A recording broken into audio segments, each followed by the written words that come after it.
It was early morning at Lake Ashwood, the water still as glass.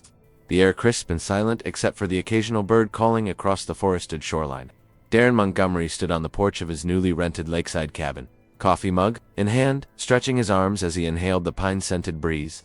He was in sweatpants and a faded t-shirt, clearly embracing the no-dress code policy he had adopted for his summer getaway. His mug proudly read HOA Slayer, a gift from his brother after years of living under homeowner association rules in a tightly regulated suburban community. Darren had fled the manicured lawns and passive-aggressive notices for something freer, something real. He had found the listing for cabin number 22 on a website advertising HOA-free retreats for Americans who've had enough. It was bold, it was remote, and it was just what he needed. The cabin stood alone beside a sparkling lake, the surrounding area marked only by forest and an old wooden sign that read, Cabin Freedom Zone, Nitrogen Monoxide HOA Allowed. That morning, Darren had begun setting up his solar grill and camping gear, ready for 3 weeks of uninterrupted peace, fishing, and reading. Books he hadn't touched in years. But that peace shattered the moment the silver Lexus SUV pulled up the gravel path. Out stepped Dorothy Halberd, a tall, meticulously dressed woman in her 60s, her bright pink pantsuit pressed to perfection, pearls glinting in the morning light.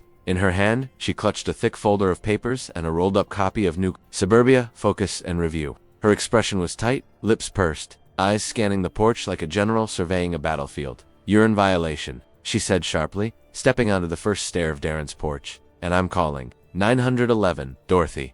Darren blinked, then raised an eyebrow. "Are you Dorothy, or are you calling Dorothy?" "I'm Dorothy," she snapped, waving the folder in his direction. "And I'm calling the sheriff next, unless you pack up and vacate immediately." Darren sipped from his mug. "You do realize this cabin isn't in your HOA, right? It's in the no HOA allowed zone. Signs, right there." Dorothy didn't even look. "That sign is illegitimate. The ink's not even sealed properly. This area falls under the extended review of the South Lake Ashwood Property Oversight Initiative, which means it's within jurisdictional recommendation guidelines for behavior consistent with covenant expectations." "That sounded like a really long way of saying nothing," Darren said, stepping down the porch stairs. "This is private rental property, and the owner specifically markets it as HOA-free. I booked it for that reason." Dorothy reached into her bag, pulled out a laminated packet. This document outlines the recent expansion of soft oversight measures adopted unanimously by the South Lake Ashwood Advisory Committee, which, while not a formal HOA, functions with equal if not greater moral authority, and you, sir, have violated the Tranquility Clause. Darren looked amused. "Tranquility Clause? No unsanctioned solar cooking devices," she said, pointing to his grill. "No disruptive travel-themed signage," she continued, indicating his vintage road sign he'd placed by the porch. "And no mugs that suggest violent action against residential policy bodies." "HOA Slayer is not violent," Darren said. "It's metaphorical, it's threatening," she said. "And your shorts are above a modest inseam." Darren opened his mouth to argue when a police SUV pulled in behind Dorothy's Lexus. Out stepped Officer Helms, a local sheriff's deputy known more for overseeing fishing license disputes than neighborhood drama. He adjusted his sunglasses and strolled toward the porch. "Morning, folks," he said, calm and neutral. "Got a call about a disturbance." "Yes," Dorothy said, seizing the moment. "This man is occupying this cabin, in direct contradiction to the Advisory Committee's summer guidelines." Officer Helms raised an eyebrow. "Advisory Committee's not law, Dorothy." Dorothy bristled. "It's moral law. We've built a community of shared values, and that values list does not include lawn chairs on porches or exposed extension cords." Darren held up his mug. "Would you like some coffee, officer? It's Colombian. Dark roast." The officer looked between them. "Sir, are you here legally?" "Yes," Darren said. "Paid rental, confirmed by the owner. All in writing. No HOA. And you?" Dorothy, Helms, sighed. "I know your committee does a lot of, let's say, voluntary structuring, but you don't have legal authority over this side of the lake. You're west of the line." "The lake has one soul," Dorothy said solemnly. "What happens on this side echoes to the other." "No," Helms said. "It really doesn't." Darren chuckled.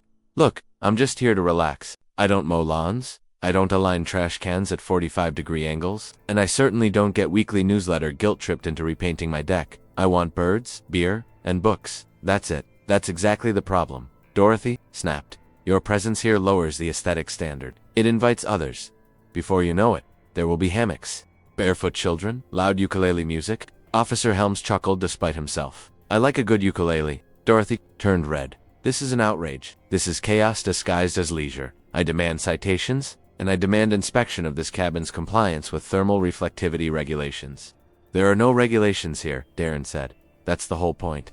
This is the Wild West of cabins." "Officer Helms," nodded Dorothy. Unless there's a real complaint, property damage, actual disturbance, I'm gonna have to ask you to leave this man in peace. He's not violating any laws. Dorothy didn't move. So you're just going to let him sit there, with his grill and his mug? Helms adjusted his belt. She gave Darren one last icy glare, then turned and marched toward her car, heels clacking on the gravel like gunshots. I'll be speaking with the regional coordinator, she warned over her shoulder. This isn't over. Darren smiled and raised his mug in salute. Have a tranquil day, Dorothy. She didn't look back as her car disappeared down the road. Darren turned to Officer Helms. You sure she's not going to have the National Guard out here next? Helms laughed. Wouldn't put it past her. Just don't play any ukulele after sundown, and you'll be fine. They exchanged a nod, and the officer headed back to his vehicle. The rest of the day passed peacefully.